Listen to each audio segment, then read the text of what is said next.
White farmers must stay in South Africa, but I won't beg them. I won't be on my knees begging white farmers to stay in South Africa. But they must stay. If they want to stay, they are more than welcome. Like all South Africans, there's nothing special about them. Nothing. To ask me about, do I see value in the white farmers in South Africa, is to ask me about white privilege. I'm not going to glorify it. I see value in all South Africans. White, black, Indian, coloreds. All of us. I value you. I want you to contribute in the growth of the economy. There's nothing special about white farmers. There's nothing special about white people. The sooner we do that, away with that mentality, the better. I have no problem with white people at all. I have a problem with them being treated special. I have a problem with privilege. That's my problem. That when I say something, it's wrong. But when it gets to be said by a white person, it's right. I complained about Indians and how they are treating our people. The same way an Indian former constitutional court judge says, when it is said by an Indian judge, it's not a problem. When it is said, because they've got a special place in heaven and we are all going to hell. I have a problem with that. I have a big problem with that. That when things are said by certain people of a different color, they are understood.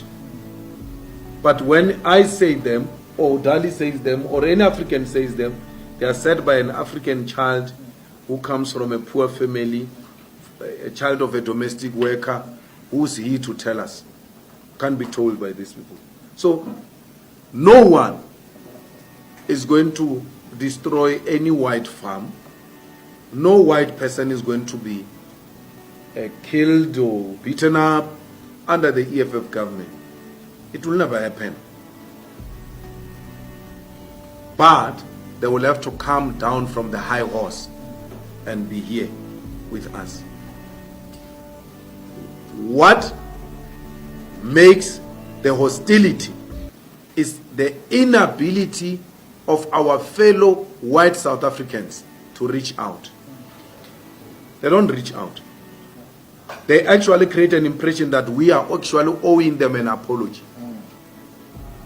Not the other way around. We are the...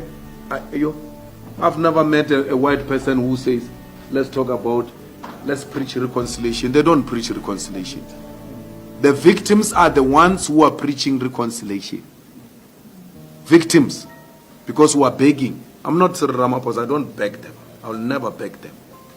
They are going to stay here if they agree to be equal to black people.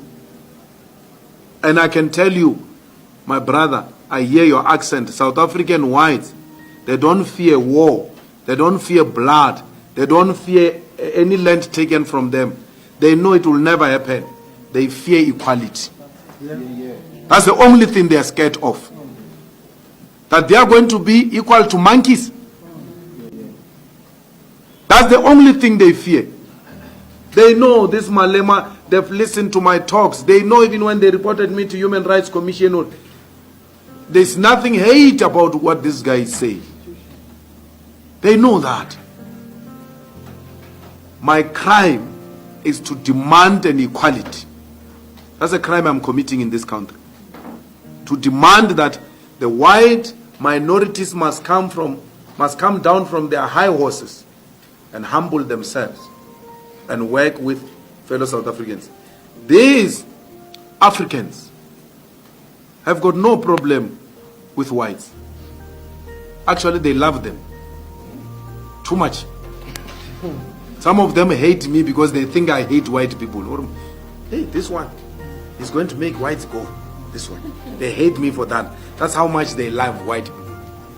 They are prepared to sacrifice their own brother in protection of white people. That's how much they love. They have no problem with it. It is white people who have a problem with Africans. They do not see themselves being at the same level with Africans. And it's not only the white farmers, it's not the white managers in the newsrooms, it's not the white editors only. Go to the Supreme Court of Appeal in the judiciary. I sit in the JSC there. How the white judges in the Supreme Court of Appeal look down at their colleagues at the highest level of educated whites. Don't think it's just a child of a farmer who has a problem with black people. An educated white judge at the highest level has got a problem with an educated and over-educated African judge. When they write a judgment, they ridicule the judgments of Africans. When an African or a colored wants to make reference to the best reported judgment of an African, they say, no, don't use that. Use this one. They give you an alternative white reported judgment at the highest, second highest court. That's how difficult it is. Our black brothers have got no problem with white people. White people have got problem with us. No one is good. No one here. And some of us were even privileged because with the money we're getting in parliament, we have taken our children to private schools. Because there's no public school here in South Africa. Schools have collapsed.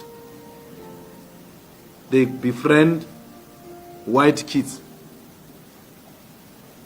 They bring them there in our houses. When we slaughter, we must start slaughtering with these friends of our kids.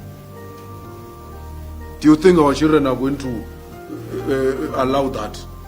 We are building a completely new society where black and Africans are embracing one another. The problem is this old age. They have a big problem, those guys. Because they know the privilege of apartheid. The young ones don't know the privilege of apartheid. They know the privilege of being called a madam and a boss. And then calling older women girls and older men boys.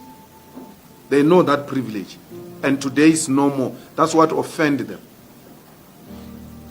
So I'm not going to beg them to stay here. I'm not begging anyone, especially white people. If they want to go, they can go. At least they've got somewhere to go. We don't have anywhere to go if things don't go right. We've got only here to go. So any white that says I'm going, you must know their loyalty is not with us because they've got 2 passports. They are not South Africans. They are half South African, half British. They can go. They must live quietly. Hack. Restart.